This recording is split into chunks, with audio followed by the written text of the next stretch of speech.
Thank you for tuning in to the Golden State Media Concepts football podcast, where we discuss the latest news, rumors, and games of the NFL and college football. As always, I'm your host, Jeremiah. And I'm Anthony. And we are back for 168, the episode. Wow, 168 episodes. Yeah, I haven't been here for all of them, but yeah, I've been here for a few.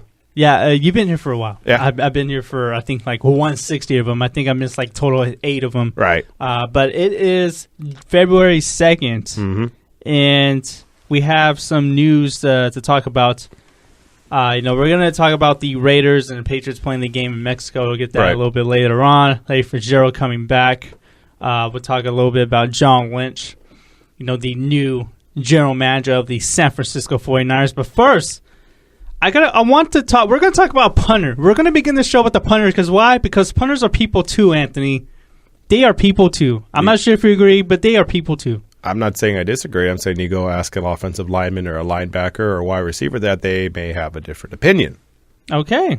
Well, I think they're people too. And one of the best punters who has been considered one of the top tier punters in the game, Pat McAfee, 2-time Pro Bowler. Yes. He actually announced his retirement from the NFL at the age of 29 last night. He actually made the announcement on Comedy Central, and Comedy Central, they have a show with that's affiliated with Barstool Sports. I forgot the name of the show, but Pat McAfee, he announced that he is going to work for Barstool Sports and is going to call it a career. And he actually does have a legit case. He has been going through 3 knee surgeries in 4 years, and that is a lot to overcome for anyone. That's a lot to come. He still has 2 years remaining on his contract, so he's still going to get paid for that, I think. He's one of the he's made some really, really great plays for the Colts. I remember he had a couple of hits for the Colts as the punter, and then he has been involved in a couple of some trick plays. But McAfee did post a letter to Twitter explaining his decision and all that. But yeah, he officially made the announcement on the Barstool Sports show on Comedy Central. Barstool Rundown is the Barstool Rundown. Okay. I knew it was something. But yeah, he's going to be doing that. And I'm not sure if you saw the video, Anthony, but the video of his press conference is actually hilarious. McAfee actually has done stand-up comedy in Indiana the past couple off seasons, so it kind of does make sense that McAfee's entering the workforce at Barstool Sports, because if you don't know about Barstool Sports, it's kind of like the mixed kind of entertainment with sports and the comedic value.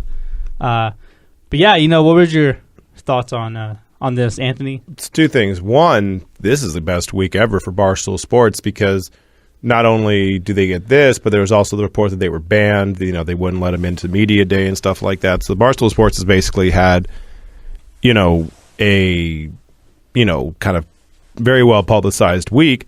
The other part of this is, okay, Barstool Sports is very, how can I phrase this?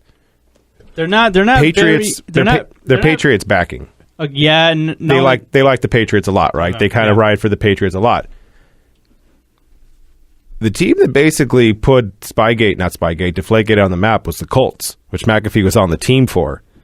And now he's basically the first guy, and I don't think a lot of athletes are going to go to Barstool Sports and play in the NFL because they can make a lot more money, obviously, playing in the NFL. But that just kind of shocked me at first. I was like, wait, you're going to have a Colt, the one that started the whole Deflategate thing, that whole team. You're going to have them go for a basically Patriots-centric, as far as their leanings. They're always going to side with the Patriots. That's why they were kicked out, basically, of the Super Bowl, media row and everything else like that, because of what they've said about Goodell and everything else like that regarding the Patriots.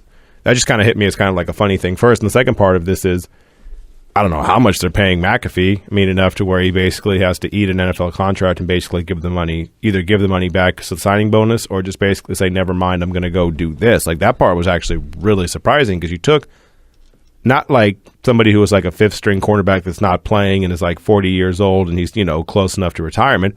No, you took like an actual Pro Bowl or something. He didn't make the Pro Bowl this year, but he's somebody that's, punters or whatever. Like, them and kickers kind of have their own thing, and they don't get as much love, but he's still someone who's like a legitimate, punter, Pro Bowler in the NFL, and you took him. Now he's basically going to be on basically a comedy sports podcast / TV show, because he's going to do more of the TV show kind of stuff. Yeah, and I do think the reason why he did this transition to Barstool Sports, they are a media company that's based in New York, I think in downtown Manhattan. Right. And they asked, he says this in a letter too on his Twitter page, he says that they wanted him to come whenever he was ready, but they wanted him to move to New York to do the show, and he didn't want to do that because he actually likes living in the state of Indiana, in the city of Indianapolis. A lot cheaper. Yeah, it is a lot cheaper, very cheaper. And they decided, like, what if we give you an office in downtown Indianapolis? And that was just an offer that McAfee just couldn't refuse. And the thing that stood out to me was the knee injuries, the health issues. Yeah, he's a punter, but that's still 3 knee surgeries in 4 years, and not only that's concerning for anyone. That, like, the health. Well, if your main job involves your leg and your knee, exactly, hurting you, I kind of get if you want to retire from that. Yeah, exactly. And I think for anyone to come back from 3 knee surgeries in 4 years is kind of a mission in itself. And I'm talking about for anyone. Sure. So the health issues were a concern for McAfee there. And dude, if I had 1 knee surgery, you know how long it would take me to get back? Like, exactly. That's the thing. I never judge NFL players like, oh, he didn't come back in time. Dude, like, you tear your ACL. See how that goes for you. Like, I understand these athletes are kind of freaks of nature and everything else, but you tear your ACL, you're not going to tear a quad. Pop your collarbone or something like that. Like, you do all these things, see how long it takes you to come back. It'll take you years, like a decade, and you're still going to be like, oh, it hurts in the cold. Not only that, but let's see how you react to it when it comes about. Most people will probably cry. Oh, yeah. Yeah. And that's nothing to play with, but still, like, yeah, man, if I was Matt, I'm actually hoping for McAfee to have really great success here. Oh, I'd like to see. Yeah, I think he's perfect for it. Well, the thing I don't know anything about McAfee. I don't know if he's like a funny guy. I don't know if he's somebody. He does a lot of stand-up comedy. I never actually had a chance to watch any of his stand-up comedy. I haven't had a chance to yet, but he does have experience in that, so it kind of fits. I mean, I assume he had something that was like. Yeah. I don't assume he's like Russell Wilson, where he just like spits cliches left and right every time someone interviews him. I'm assuming he's probably somebody that's a funny guy, so that part at least makes sense. It was just a random name. Like, the people that you would assume in the NFL are kind of jokesters, like the Josh Normans, the Antonio Browns, but obviously they're too good, paid too well to leave any kind of contract behind, and they don't have the injury concerns right now. They're still at the top of their game, basically, in their positions. But, they're the ones that you would, like, at least for me, the first people I think about that. You had Le'Veon Bell do the whole Shrimp Bayless not music video. Yeah, but, I just barely heard about that. Yeah. Yeah. So but the same thing. Like, this is kind of a interesting thing. I think it's better for Barstool than it is for McAfee, because McAfee, now you're not in the NFL.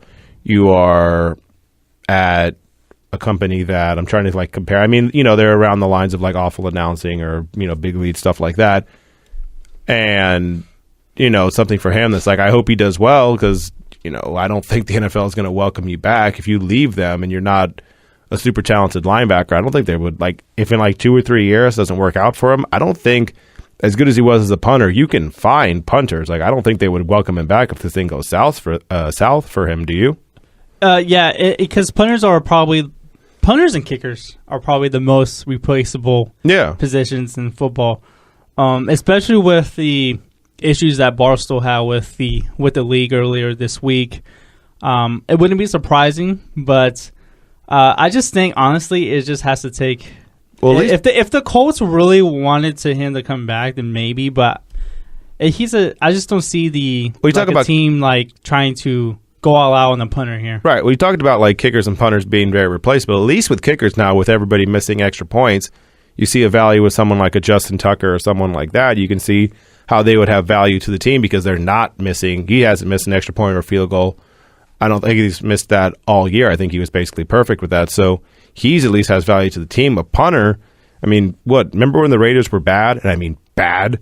The only two good players on the team were Janikowski and Leckler, and they let Leckler go, and they found Marquette King, who's clearly just as good. So, he's a little more entertaining. Sure, yeah.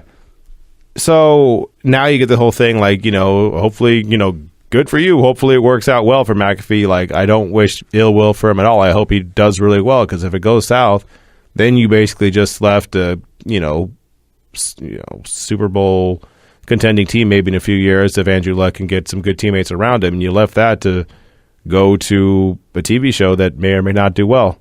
Yeah, exactly. It's a huge risk on McAfee's part, but I understand it. And, have you, I'm not sure if you've seen it, but did you watch this little bit that he had on the show when he was making his announcement? No. It was kind of in a fake news conference. No.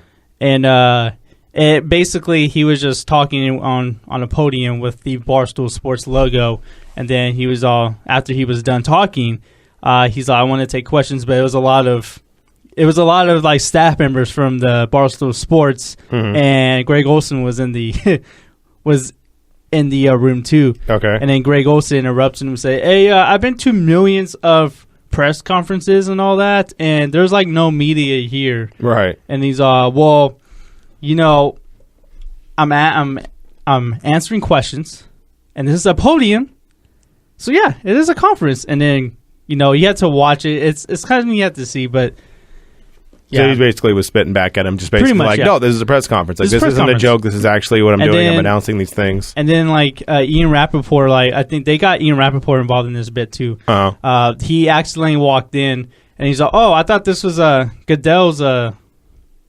Goodell's address. He's like, okay. And then he just walked out. He just walked out. Yeah. Yeah, and then, like, when the Rappaport walked in, he basically told McAfee told Olsen to go himself, but I'm not going to say that. That's I mean, okay, but that's the type of like content that they produce, right? They're not really family friendly, but it's also entertaining at the same time. Yeah, I heard somebody, the PFT commenter. I don't know if you know who that is. Yeah, I know who Twitter. that is. Yeah. I think he's involved in Barstool a little bit. Yeah. He hosts. I think he hosts their podcast actually. So I was listening to Bomani Jones, and he had him on as a guest, and that took like 5 right turns just out of the blue in that interview. And like, I didn't know if he was in on the joke or if it was whatever. But then Bomani started laughing. I'm like, okay. I'm thinking he understands what this is, because I've never heard him interviewed before. And this guy just went full, like, every now and then he would just like throw some things. It was like, yo, okay, that's. Okay, no, we're still going. Okay, he's not mad at him. Okay, he's stopping. Okay, he's going with it. Like, there was a couple of right turns, and it was a nice little awkward but still pretty entertaining interview. So, yeah, Barstool Sports basically kind of, they do what they want to do, and they don't care if you're not used to it. Yeah, pretty much. But before we go, I want to see, do you think this is going to be a trend for Barstool? Do you think they're going to try to get a little more former players involved with their company? I think they're going to try and get other people, right? I don't think they're going to get players that are still currently in the NFL. No. But I'm talking about like players that are like done. Like, but I mean, not active. Yeah, no. I think they'll try to go after people who are like. It depends how good this show actually is, right? And it depends how profitable their podcast / TV show / whatever is. Like, I think then they can actually go after people, but it takes this being good, right? Because then after that, you can try and go after people who just recently retired. You can go after, I'm trying to think of someone who's like a comparable, someone who retired who'd be good. Like, I don't know, Tiki Barber retired a few years ago. But, you go after people who were just recently out of the NFL who I don't think they can get I'm trying to think. It's like, I can't think, like, all I go back to is like Randy Moss or Ray Lewis, and like, I don't think they'd get someone like that level. They're a little, those guys are a little more too serious about the sport. Sure, well, Randy Moss isn't. Randy Moss talk about whatever. Randy Moss, he doesn't care. But yeah, like, I'm trying to think like Wes Welker, like, he just became an assistant coach for the Texans or whatever. But like, yeah, I can see them going after people like that, just recently retired, at least trying to do it, right? Seeing how good this is. I can see them trying to go after people after they retire. Yeah, I can definitely see that too, but I think it just depends on the right fit. Yeah, on them, and let's just say that they're that one type of company that is really not for everyone. Right. But we're going to take our first break, and when we get back, we're going to talk about Larry Fitzgerald. He looks like he's about to come back, and we're going to get our thoughts on that when we get back to Going to Meet Concepts Football Podcast. Tired of searching the vast jungle of podcasts? Now listen close and hear this out. There's a podcast network that covers just about everything that you've been searching. Hey! The Golden State Media Concepts Podcast Network is here. Nothing less than a podcast bliss with endless hours of podcast coverage. From news, sports, music, fashion, cooking, entertainment, fantasy, football, and so much more. So stop lurking around and go straight out to the Golden State Media Concepts Podcast Network. Guaranteed to fill that podcast itch. Whatever it may be. Visit us at www.gsmcpodcast.com. Follow us on Facebook and Twitter, and download us on iTunes, SoundCloud, and Google Play.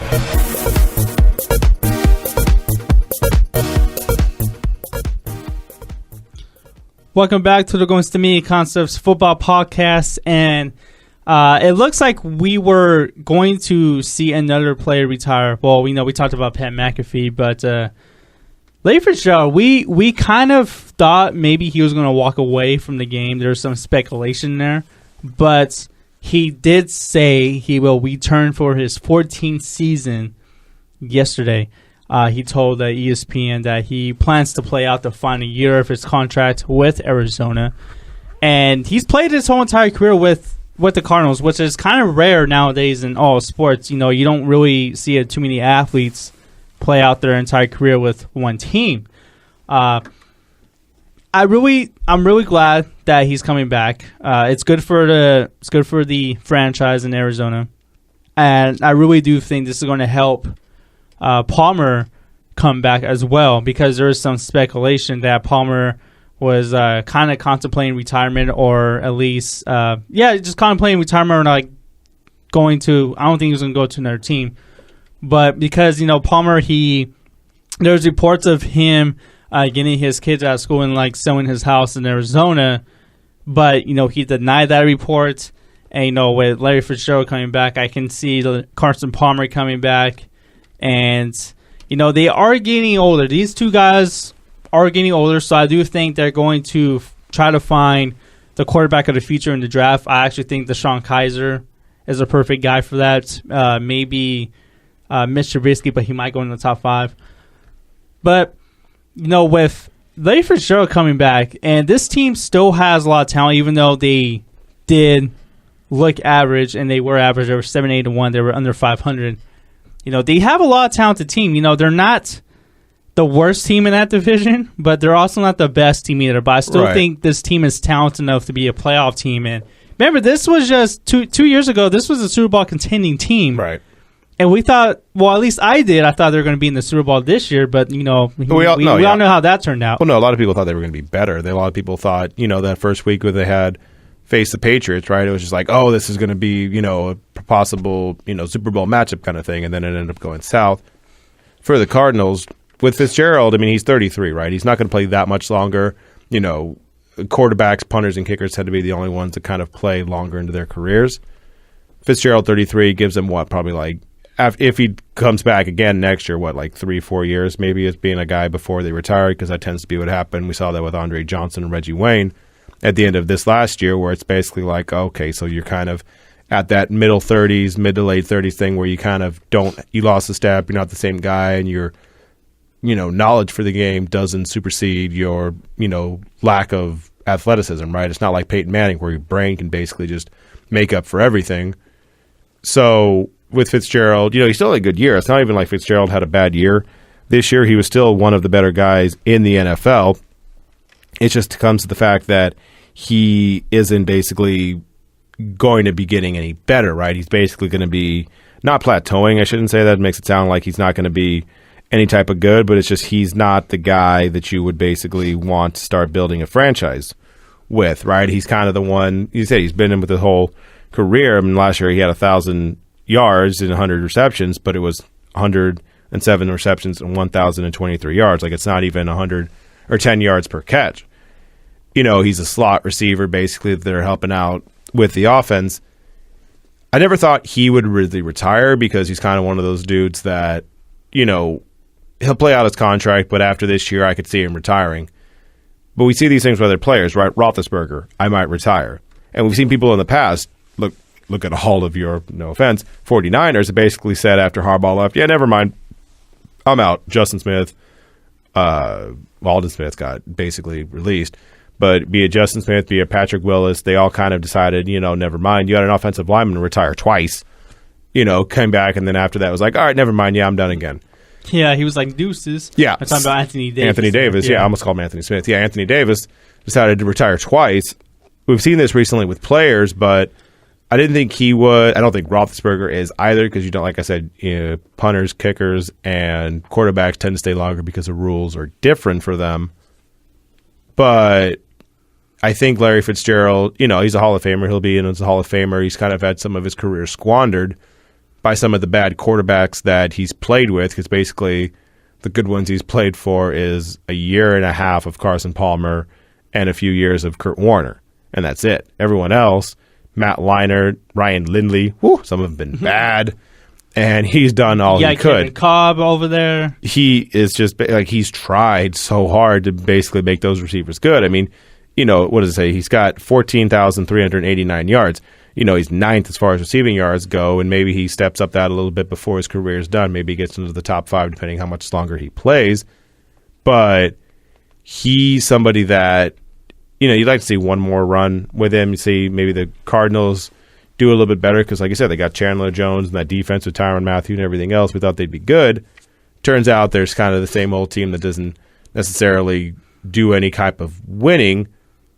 But it'll be interesting to see, like you said, if they don't have Carson Palmer, because he actually put his house up for sale, which is which is a different thing of just like, cool. He denied that report that he did that, but I think he's just doing that just so a lot. I just think he's doing that just for public relations reasons. Thing is, with Carson Palmer, he also retired from the NFL once, or fake retired, or whatever you want to call it, when he was with the Bengals, right? He basically said, never mind, I'm not coming back. And they ended up, moving him to Oakland after that. Yeah. But he already once basically called the team's bluff and said, I don't want to do this anymore. Now it was the Bengals, and the Bengals are dysfunctional, and maybe you can understand it more with them.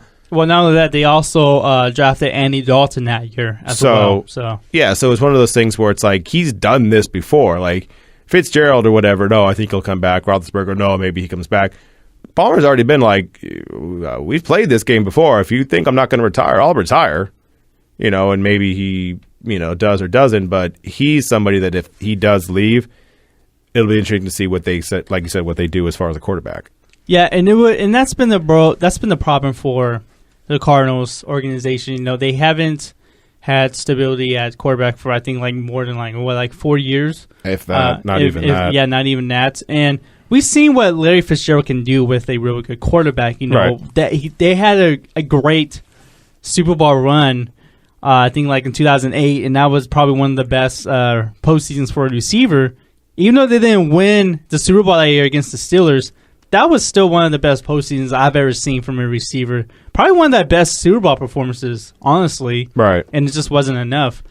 But I do think Larry Fitzgerald is one of those players I really hope he gets a ring. He's one of those players I really root for to get a ring. But he just never. He was just so close one time, right. And I feel like he's never going to get that close again. But I'm not saying that if Palmer comes back, they're going to be a Super Bowl contender because that defense is going to get a year older. I think if players on that defense like Tyrann Mathieu, Patrick Peterson, Chandler Jones, if that whole entire defense, or at least that front seven stays healthy. And Tyrann Mathieu stays healthy because he's a very important part of this Cardinals defense. Right. I think they can be a legit contender. I just feel it just all plays on the health. It just all plays on the health, and that's what's plagued them this year. And then, they got probably one of the best running backs in the game, and David Johnson as well. So it'd be interesting to see how this team performs next year because they're not the worst team in that league, but they're not the best either. But they can compete with the Seahawks. Yeah, no, like you said, the talent around them, they actually have pretty good talent. It all depends on the quarterback because you kind of saw Palmer get a little bit worse. last year compared to years past. So, yeah, if they can actually get the quarterback situation stabilized, then it could actually, that division's terrible. All you got to really worry about is the Seahawks. They could make another playoff run, and then from there, who knows? We saw the Packers basically come from nothing to almost making it, to the Super Bowl this year. Yeah, and I do think that they're going to draft a quarterback. I think they have a top 10 pick this year, or at least, and I think they're going to use that on a quarterback. Right. And the reason why I would like the Cardinals to use a quarterback, to draft a quarterback for the first round, is because they don't have to play him right away. You got Palmer there, who probably has a year or two left in him. I don't think it's going to be Trubisky. I think he's going to go to the Niners. No, he'll go. Even though I don't like that. I think Watson's going to be the one to slide down the draft board for some reason, even though I think he's the best quarterback prospect. Right. I think they're going to go with DeShone Kizer because he kind of fits that. He kind of fits the offensive scheme of Bruce Arians. Throw it down the field. As a big guy. I think he fits the scheme. If that happens, they may have to trade up because, like you said, they're not top 10, they're 13. But they would trade up a little bit to do that. Because they were 7-8-1, so that means they're better than the 7-9 teams. If they were 7-9, then they might have had the 10th overall pick. But it'll be interesting to see if they can basically get that one position, get that together. Because let's actually put it like this, really quick, before we go to break. We always talked about, if you can get someone in the draft, you can do this, you can do that. We've already talked about how this team's actually pretty loaded everywhere else. Why don't they just run after Tony Romo? Yeah, no one has really talked about someone like that. The Cardinals ever get brought up. The Chiefs get brought up. The Texans get brought up. If you basically say, okay, we don't think Carson Palmer's the man anymore, and you throw in Tony Romo or, even Garoppolo or something like that, that team could actually be pretty good. I actually like Garoppolo a lot better than drafting a quarterback because he comes from a system. Right. And he comes from a program of winning. So right. I actually do like that. I'm surprised that Tony Romo hasn't even been mentioned with the Cardinals. But we're going to take our last break, and we're going to talk about John Lynch, the Raiders, and the Patriots when we get back to the Going to Media Concepts football podcast. Are you looking for help for your fantasy football team? Check out the GSMC Fantasy Football Podcast. Get today's best advice on who to start, who to sit, even who you should draft. From sleeper picks to red-hot lineups, they got it all covered for you. That's gsmcpodcast.com/fantasy-football-podcast. We'll cover traditional leagues, dynasty, PPR, even IDP leagues. When you need fantasy help, there's just one show to hit up. Don't forget to like them on Facebook and follow them on Twitter. Visit gsmcpodcast.com for more info.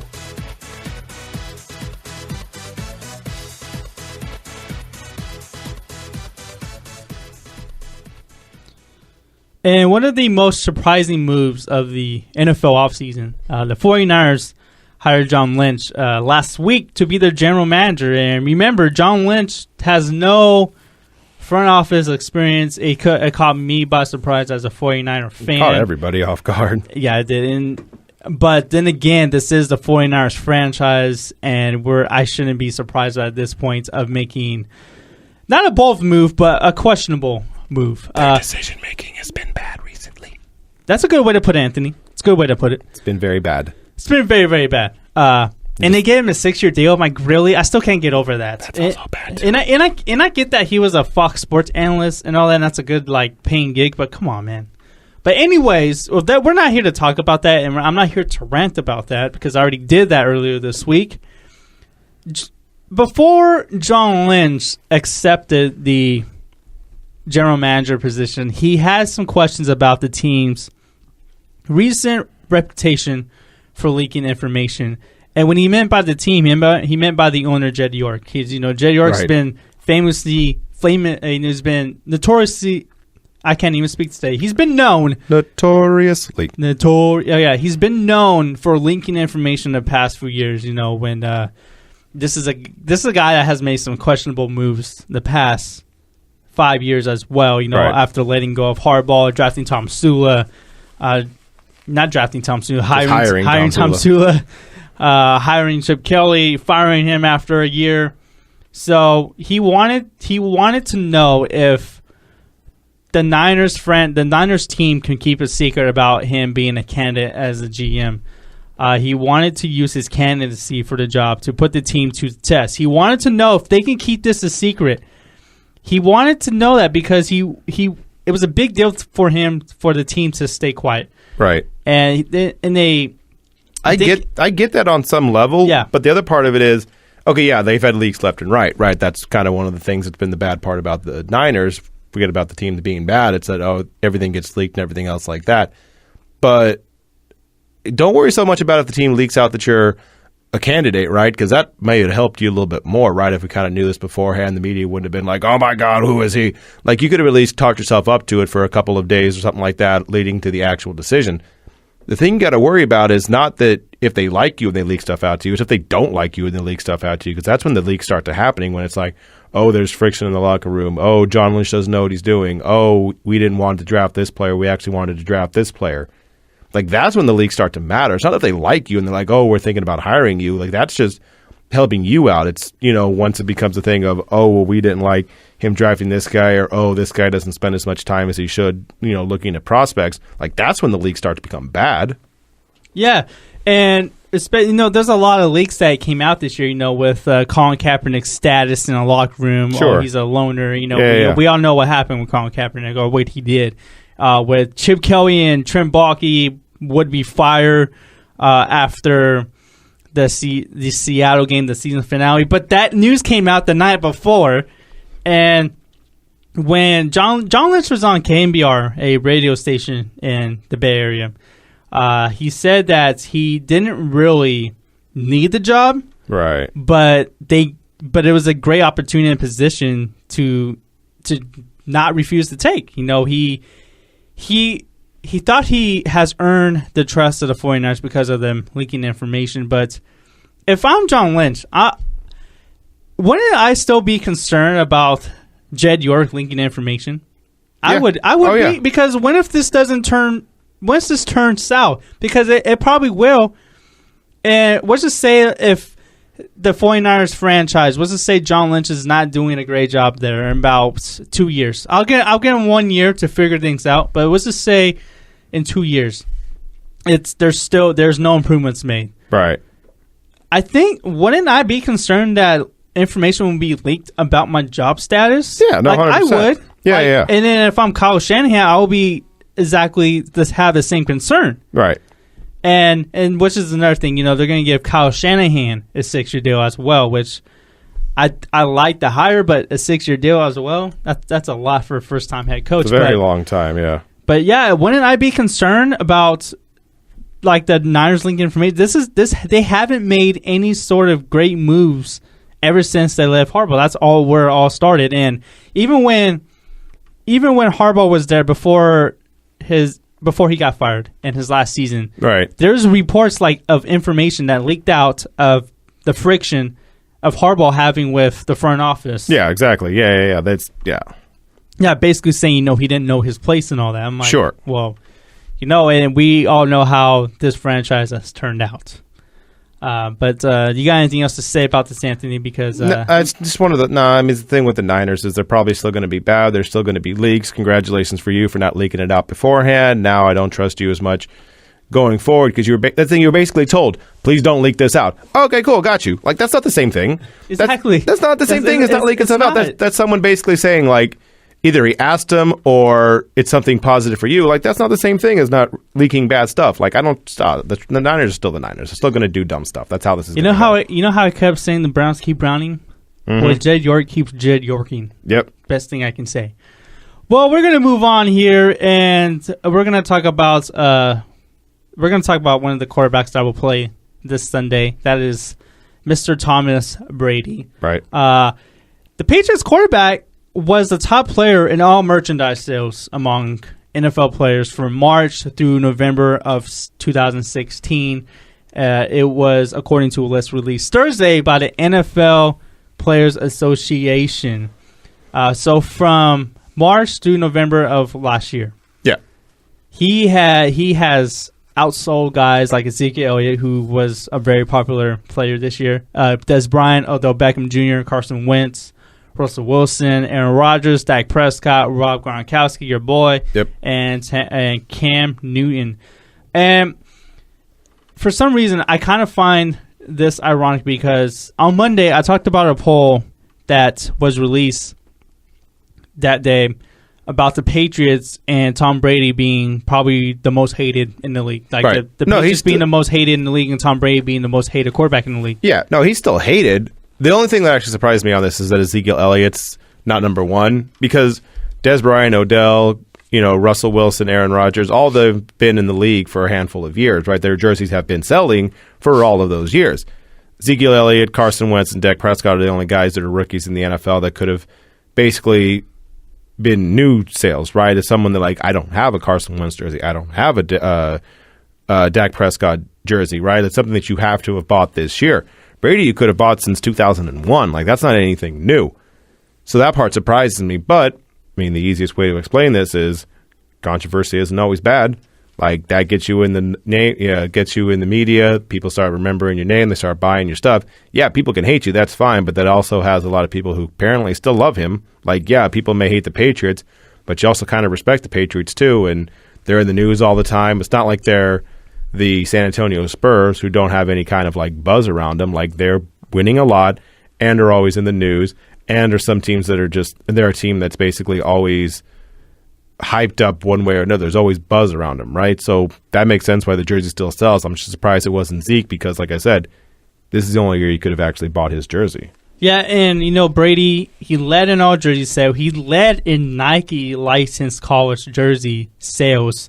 The NFL licenses his name to Michigan. So, of course, one of the most famous alums to ever play in Michigan, of course he's going to sell that college jersey. And also the Oil brand sports toy figures, the ones that, I'm not sure if you've seen those. I always see them all the time at Target, when they had the little sports figures, with athletes and all that. He was one of the top sellers now, which is not surprising.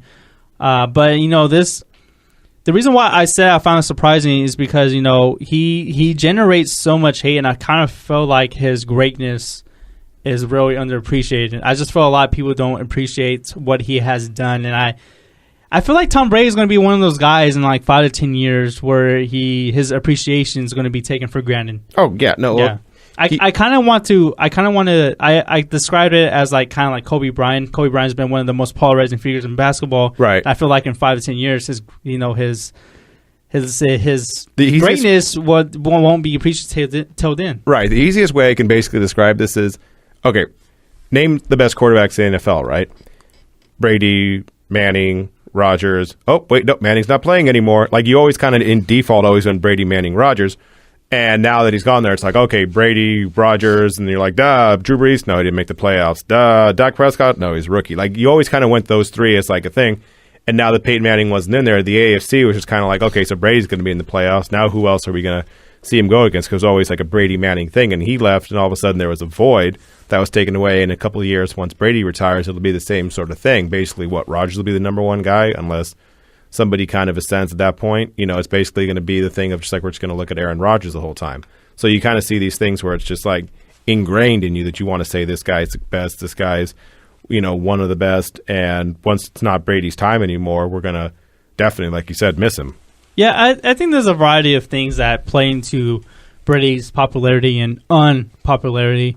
A lot of people like to talk about his connection with President Donald Trump, which I think it's kind of dumb in a way. But with all that aside, I do think it's because they win so much. Right. I think that might be a reason why they are hated. But before we go, I want to talk about actually the Patriots are one of the two teams to play in Mexico City next season. And they're going to play the Raiders, who are playing their second straight game in 2 straight years in Mexico City. So it looks like the Raiders are the brand that the NFL wants to promote in south of the border there.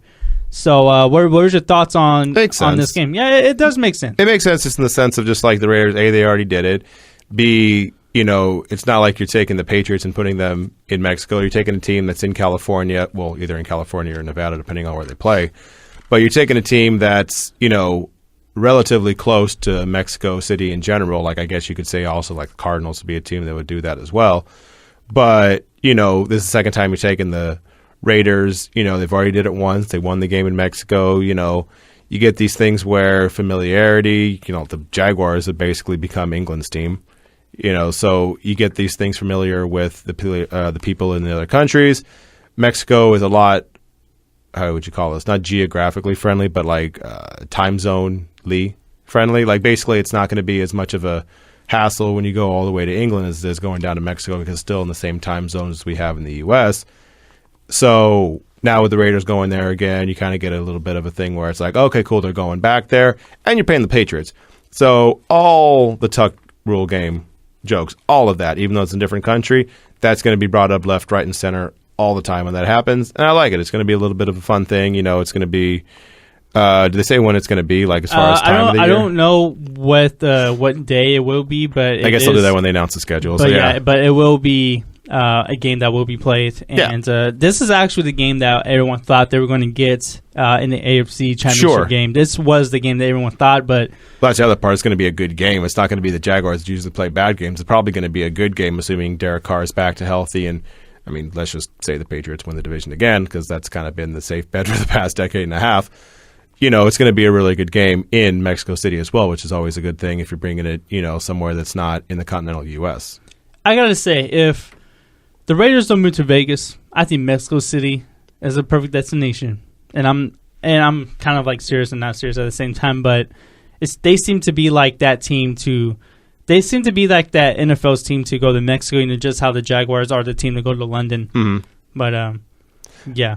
It should be fun. No, I mean, like, they're going to have a few more games and thing. If the Mexico City thing works, if the England thing works, they're going to start testing these out in other countries too, right? They're going to start, probably going to games in, say, like, France or Brazil or something like that. They're going to start to go to other countries just to kind of spread it out even more if these things are successful. And you can say whether or not England's been successful, but they've been doing it for the past, 5-6 years or so. Like, it's something that they're not going to stop anytime soon.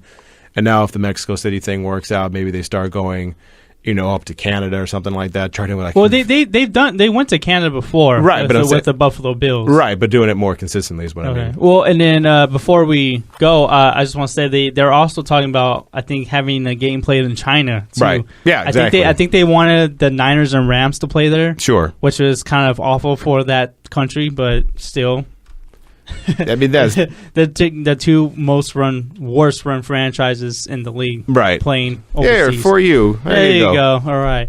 Well, that's going to conclude our show. We're going to leave on that note, right? And I'd like to thank you guys for tuning in to the Golden State Media Concepts Football Podcast. We will be back tomorrow, and it is going to be our Super Bowl special. Yes, of course, we're going to talk about the game. We're going to talk about other things Super Bowl related. We're just going to push the Super Bowl agenda to you guys so you guys can't take it anymore. We're going to constantly push it. And Ben is going to be back tomorrow, I believe. Yes. I believe he will be. But I'd like to thank you guys for tuning in. As always, I'm Jeremiah. And I'm Anthony. We'll see you guys tomorrow. You guys have a good day and have a pleasant tomorrow.